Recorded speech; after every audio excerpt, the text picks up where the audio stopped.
Bismillahirrahmanirrahim.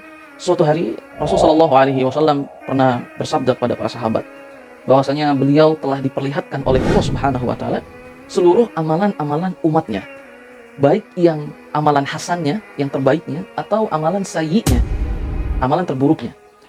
Kisah ini dikisahkan oleh sahabat mulia yaitu Abi Dzar Al-Ghifari radhiyallahu taala anhu dan diriwayatkan oleh Imam Muslim juga Imam Ibnu Majah. Ya, hadis ini adalah hadis yang sahih. Kemudian Rasul mengatakan kepada para sahabat, dan aku melihat salah satu amalan terbaiknya umat ini yang Allah perlihatkan kepadaku, kata Rasulullah SAW, adalah seseorang yang membersihkan jalan atau menyingkirkan duri yang berada di jalanan yang biasa dilalui oleh orang-orang. Ternyata itu adalah salah satu amalan terbaiknya umat ini, teman-teman.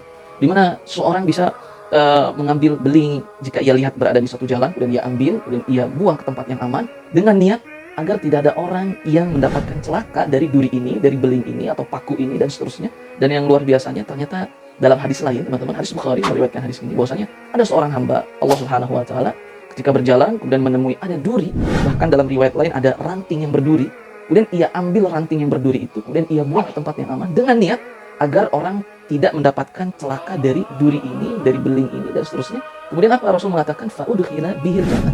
Maka hamba tersebut dimasukkan surga oleh Allah Subhanahu wa taala karena amal yang ringan itu. Ya subhanallah. Dan adapun amalan terburuknya, salah satu amalan terburuknya umat Rasulullah SAW dalam hadis ini adalah adanya dahat yang berada di masjid, kemudian didapati oleh orang tidak dibersihkan dan tidak dikubur. Ternyata itu salah satu amalan terburuk yang dilakukan oleh umat Rasulullah SAW yang Allah perlihatkan seluruhnya kepada Rasulullah SAW. Sehingga faedahnya apa, teman-teman? Faedahnya adalah bagaimana kita ini bisa tidak meremehkan amal soleh sekecil apapun. Asalkan kita niatkan itu ikhlas karena Allah, kemudian ada tema kemanusiaan, maka bisa jadi amalan itulah yang diterima oleh Allah, disyukuri oleh Allah, kemudian ialah yang membawa kita masuk ke surga Allah Subhanahu wa taala. Dan begitu juga, janganlah kita remehkan amal buruk sekecil apapun, bisa jadi itulah yang bisa membuat kita binasa, celaka di dunia dan di akhirat. Maka teman-teman yang dirahmati oleh Allah Subhanahu wa taala, itu tadi tentang menyingkirkan duri di jalan agar tidak ada orang lain yang terkena keburukannya. Lantas teman-teman, bagaimana dengan orang yang membantu saudaranya dari terlilit hutang, kena musibah dan seterusnya?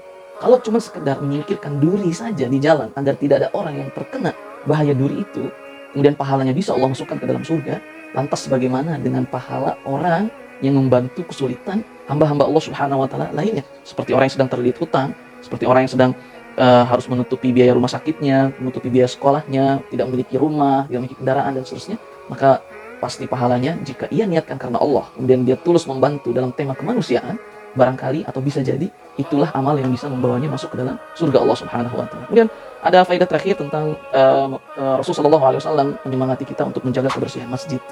Ada orang yang menyingkirkan kotoran-kotoran di masjid, maka itu bisa jadi menjadi pahala yang sangat luar biasa. Karena Rasulullah SAW suatu hari pernah diberitahu bahwasanya ada seorang ibu yang wafat. Artinya Rasulullah SAW dalam kisah ini bertanya kepada para sahabat, kemana ibu-ibu yang biasa nyapu di halaman masjid Nabi SAW ini gitu. Kemudian para sahabat mengatakan, ya Rasulullah, sungguhnya ia telah wafat beberapa hari yang lalu. Akhirnya Rasul marah dan berkata kepada para sahabat, kenapa engkau tidak kasih tahu aku gitu.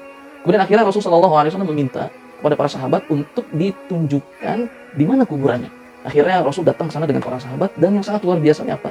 Rasul SAW langsung salat jenazah di atas kuburan ibu-ibu yang suka bersih-bersih masjid Allah Subhanahu wa taala. Sehingga itu adalah salah satu tanda tentang husnul khotimah seseorang, di mana Rasul SAW ikut mensolatkan jenazahnya sekalipun sudah dikubur beberapa hari, tapi Rasul tetap ingin menyolatkan jenazah ibu itu yang suka bersih-bersih masjid.